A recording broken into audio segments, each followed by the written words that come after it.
Welcome to our deep dive into Simone de Beauvoir. Ooh, Simone de Beauvoir. Yeah, today we're going to explore her life and work. Sounds good. She was this incredible philosopher, feminist intellectual powerhouse. Definitely. All through excerpts from Simone de Beauvoir del Sexo al Género. Okay, go. It's by Cristina Sanchez Munoz. Very loud. Getting into the source material. Uh-huh.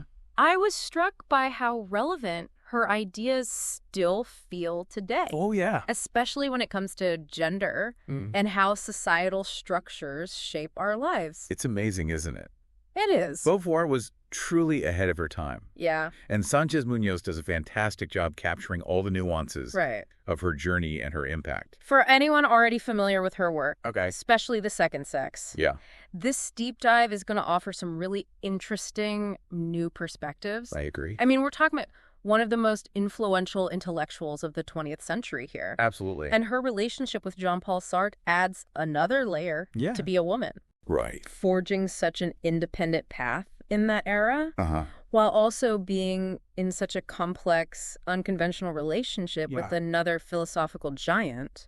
It makes you wonder yeah. about the dynamics at play. Their pact of necessary and contingent loves what a concept. Right. It really challenges our notions of what a partnership can be. For sure. And it makes me think about how Beauvoir's personal life might have influenced her philosophical ideas about freedom Oh, that's a good point. and commitment.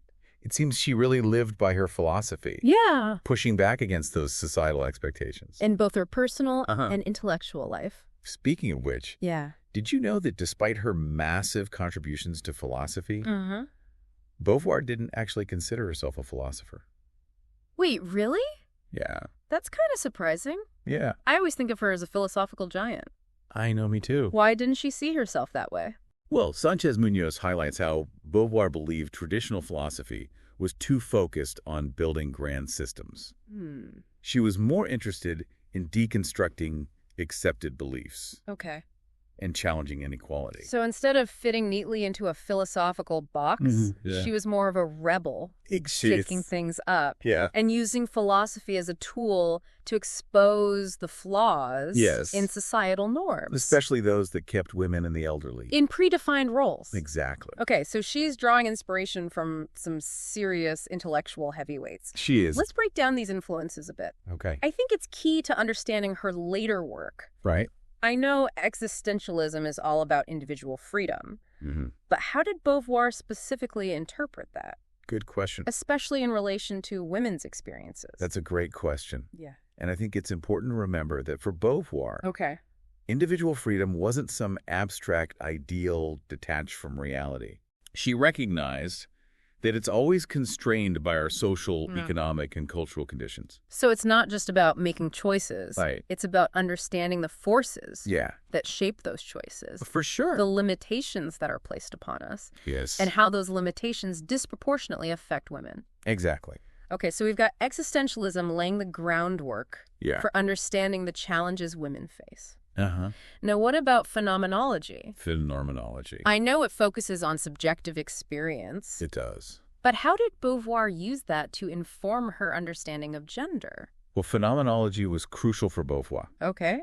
because it allowed her to center women's lived experiences. So she was basically saying, Yeah. let's actually listen to women Yeah. and understand the world from their point of view. Exactly. And she was particularly interested in the work of Maurice Merleau-Ponty, Yes. who emphasized the importance of the lived body, right? Yes. Merleau-Ponty argued that we experience the world not just through our minds, but through our physical beings. And this concept of the lived body was particularly relevant for Beauvoir Yes. when examining how women's bodies were so often objectified, controlled, and defined by male perspectives. Exactly. It's like she was saying women's bodies are not just objects. Yeah. They are lived experiences shaped by individual experiences, Yes. social contexts, and cultural norms. Exactly. And to really grasp the depth of her analysis, we need to consider another key influence. Okay. The Hegelian dialectic. Right. This might seem like a curveball, but it's essential to understanding how she viewed power dynamics. In society.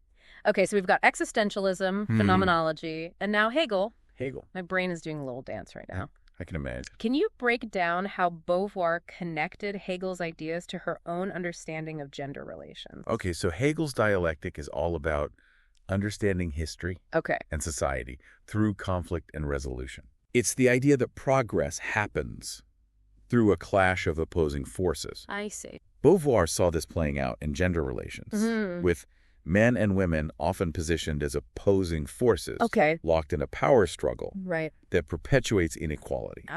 So she's drawing on Hegel's concept of master and slave. Yes. To illuminate the power dynamics between men and women. Exactly. She saw men as the dominant masters. Yes. And women as the subjugated slaves. Right. Yes, but with an important distinction. Okay. Beauvoir recognized that this master-slave dynamic wasn't just a personal or individual issue. Right. It was systemic, woven into the fabric of society and culture. That's a crucial point. It wasn't about blaming individual men, but rather understanding the larger forces at play. She's highlighting the systemic nature of oppression. Yes. Which is a theme that really comes through in her later work. Absolutely. Especially the second sex. Speaking of the second sex, yeah, I think it's important to understand the context in which she wrote this groundbreaking book. Okay. Remember, this is 1949. Yeah. A time when women's roles were largely defined by societal expectations. Yeah, even basic rights that we take for granted today, like voting or owning property, were often out of reach for women in many parts of the world. It puts her work into perspective. Yeah. You know what's fascinating? What? It was actually Beauvoir's trip to the U.S. in 1947. Okay. That really ignited her desire. To explore the feminine condition. Yes, to explore the feminine condition. In more depth. Yeah. She was struck by the limitations faced by women there. Even with the perceived advancements. Exactly. It seems like she was expecting to see more progress. Yeah. And when she didn't, it really fueled her desire to delve deeper. Into the root causes. Yeah, into the root causes of gender inequality. Yes. So she wasn't just writing from an intellectual standpoint. She was personally invested in uncovering the truth. This personal connection really comes through in the second sex. Yeah. Which is one of the reasons it resonated so deeply with readers. It wasn't just an academic treatise. Right. It was a passionate and insightful exploration of what it means to be a woman. Yes. In a world defined by men. Right.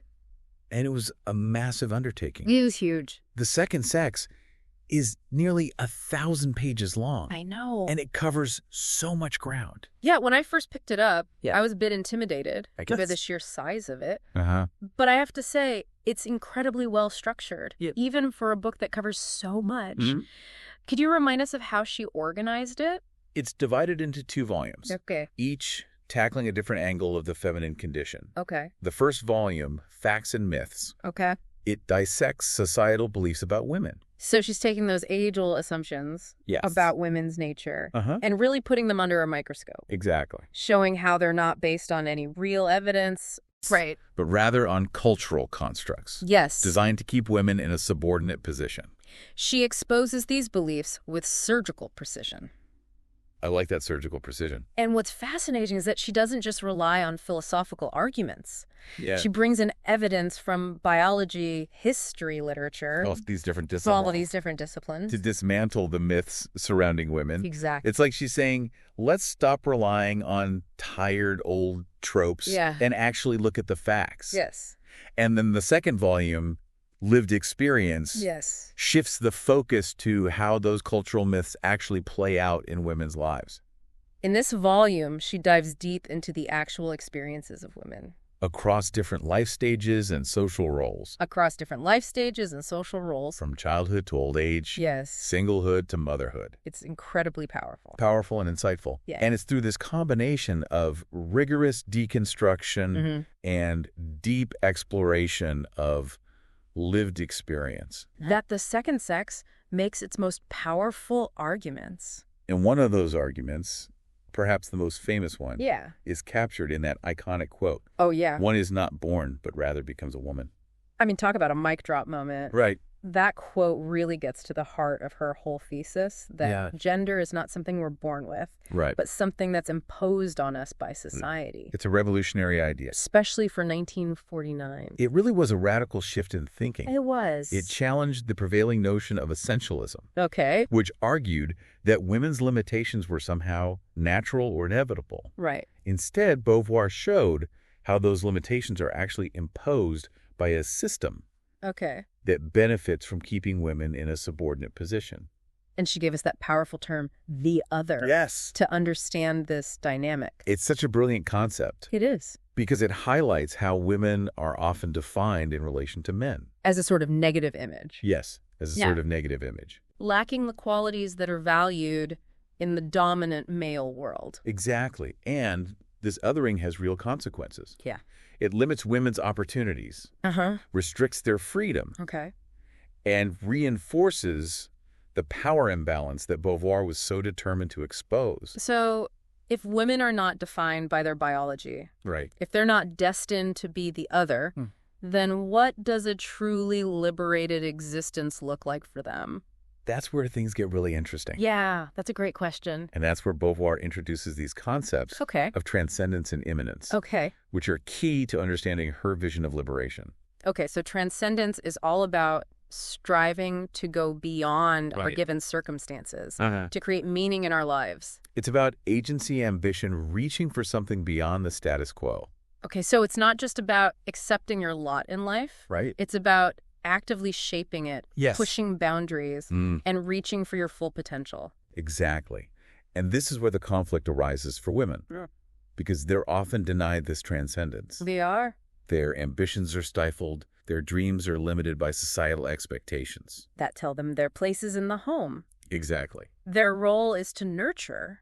Their fulfillment comes from being a wife and a mother. This is what Beauvoir calls immanence. So it's like transcendence is about reaching for the stars, breaking free from limitations, while immanence is about being tethered to the ground, confined by societal expectations. That's a great way to put it. Thank you. And for Beauvoir, this tension between transcendence and immanence is particularly embodied in the female body. In the female body. She argues that women's bodies are often viewed through a very narrow lens, primarily in terms of their reproductive capacity, limiting their freedom and defining their existence in terms of their biological function rather than their full human potential. And this is where that concept of the body as a situation comes into play. It's not just about biology. It's about how culture interprets and assigns meaning to that biology. It's about how women's bodies are constantly being objectified and controlled, denying them full agency and autonomy. Right. And this leads us to one of the most powerful and provocative aspects of the second sex. Beauvoir's analysis of motherhood. Motherhood. She really challenges that romanticized, almost sacred view of motherhood that was prevalent at the time. She doesn't shy away from the difficulties, the sacrifices. No, she doesn't. And the ways that motherhood can be used to confine women to the domestic sphere and limit their opportunities for transcendence. Exactly. She argues that motherhood, while potentially fulfilling, shouldn't be seen as the ultimate goal or the defining characteristic of a woman's life. Interesting. It's a choice, not a destiny. I can only imagine the reactions to that back in 1949. Oh, I know. It must have been quite shocking for many people. It was incredibly controversial. To hear a woman speaking so frankly and critically about motherhood. Remember, this was a time when challenging traditional notions of femininity was considered taboo. Let's talk about the fallout from the second sex. Because I know it wasn't just politely debated in academic circles. It wasn't. This book ignited a firestorm. Oh, absolutely. The backlash was immediate and intense. Yeah, what was it like?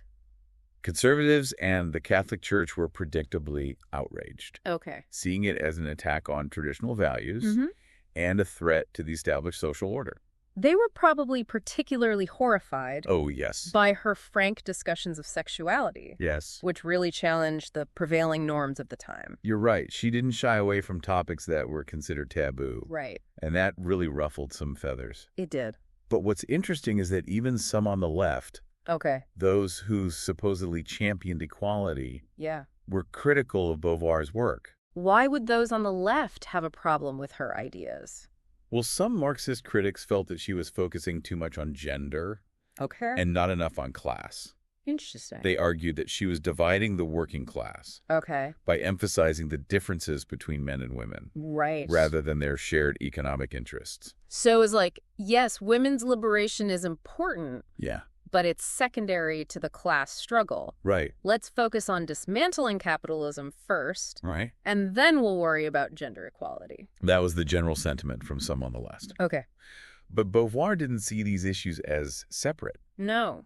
She argued that true liberation requires dismantling all forms of oppression. And that includes both patriarchy and capitalism. Exactly. She was really ahead of her time in recognizing the interconnectedness of different forms of oppression, what we now call intersectionality. Absolutely. And despite the backlash, the second sex had a profound impact. It did. It became a foundational text of second-wave feminism and inspired generations of activists and scholars. It gave women a language to articulate their experiences of oppression and a framework for understanding how to challenge the systems that kept them in a subordinate position. It wasn't just a book. Right. It was a catalyst for social change. It really was. And its legacy continues to this day. It does. The second sex has been translated into dozens of languages. Wow. And continues to be read and debated by scholars and activists. All around the world. All around the world. It's amazing to think about how one book could have such a ripple effect. It is remarkable. Across time and cultures. It is.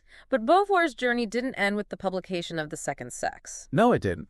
She remained a force to be reckoned with. She did. Continuing to challenge the status quo. Yes. And push for social justice throughout her life. Right. She wasn't content to just write about these issues. Yeah. She actively engaged in the fight for change. Becoming involved in anti-colonial movement. Yes, advocating for women's rights. Talk about a multi-hyphenate. I know, right? She was a writer, philosopher, activist, and a true public intellectual. He was. Who wasn't afraid to tackle controversial issues or speak truth to power. And all while maintaining that fascinating unconventional partnership with Sartre. Yeah, their relationship.